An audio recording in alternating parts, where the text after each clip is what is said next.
I made a promise to my dad in 2018 after he'd become sober. He too was sexually abused as a child. And we were at a conference and I was exposing him to this world of personal development and like the world of coaching and like what I'd been, the Kool-Aid that I'd been drinking basically for the past few years.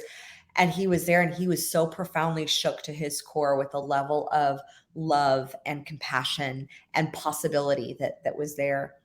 And Lewis Howes was there, and Lewis Howes shared his story of his own experience of sexual abuse.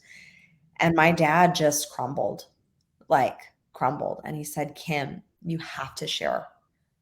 I give you full permission. And I said, he goes, not that you'd need it, but he goes, I know you've restrained yourself. And it's true. When he was alive, I didn't share about certain aspects of what I grew up with, simply because I don't think the world is as forgiving or as open to forgive as fast as possible. And sometimes when you paint somebody in a specific light, the term, child molester, it sticks. And I didn't want that to be a title that stayed with my dad, because that's not who he was as a sober adult. Like and I think it's a huge piece. And when he said that, I told him, I said, I absolutely will. And he said he needed me to do it for himself because he didn't have the courage to share his own experience of what he went through with a abusive mother. And that was so enlightening to see.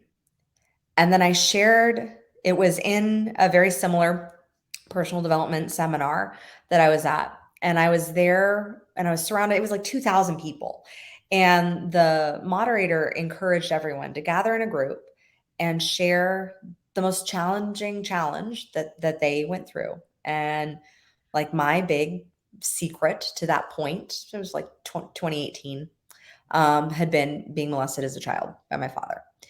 And when I stood in that group, and it just so happened that I was in a group with one of my clients who I knew what her abuses were, having come from a narcissistic marriage, and the severe like emotional abuse that she had withstained for years. And then I was in a group with another gentleman who is a fellow coach who had been raped. And it was in that experience that we were gathering together, and I look across the room and I see this guy, and it was that superpower. And I said, he needs to be, like, my gut was like, he needs to be in our group. And I was like, hey, come on over here. And so I invite him into our group, and we all start sharing this, each of our stories, and they get progressively worse, like each challenge. And so finally it's kind of coming around to this gentleman, and I look in his eyes and I'm like, oh, he's going to bullshit. I just knew. And I looked him dead in the eye. And I didn't say anything, but I looked at, and I remember him looking back, and he crumbled, and he realized that he couldn't withstand this secret that he had experienced. He had been raped when he was 12. And he ended up having a complete breakdown. Me and the other coach escorted him out and we're kind of coaching him through this massive breakthrough of this secret that he had kept for 20 years. Wow. And after the 2 hours of just spending that time with him and having him like digest what he had just shared and releasing that, I felt this like need to call my dad. And I called him. I said, Dad, I know you still feel guilt and shame for what happened to me as a child. I understand that. I've forgiven you already. And I think that we just saved a life. Wow. And fast forward, my dad had passed. And I get on the phone because I'd stayed in touch with this guy who I met at the seminar, who had the breakthrough. And he said, Kim, I don't think you realize how profound it was what you did for me. That look that you gave me, he goes, I will never forget that look for the rest of my life. Wow. And I said, why? He said, because I was planning my suicide for that night. Wow. So if my story of what I went through could save someone's life, it would be a disservice if I were to kind of gloss over and be like, yeah, some challenges happened in my childhood. I went through some things. The same was true with my husband. Like my husband, when he I was watching him. He's done a lot of public speaking. He was doing this like talk about, he had this funny talk about for dating, and he's in the voiceover world, but he would do a dating panel and he would share about his experience about losing everything. He lost his ex-wife to his ex-best friend, and lost his house, went bankrupt with his business, and was to the point of suicide, and literally had the gun to his temple.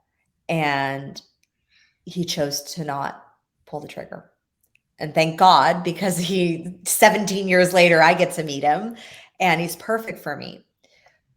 But I remember him telling that story and seeing how it landed when he would just kind of gloss over the impact of that experience, of like how deep and profound that moment is when you say you choose life, period.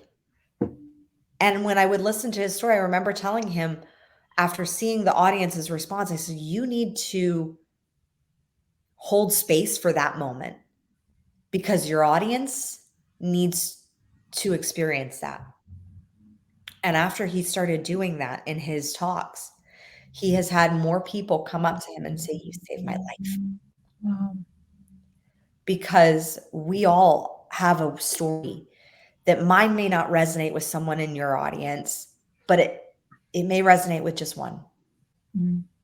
And if we can save just one life with our story, isn't it worth it to share it? I would say yes.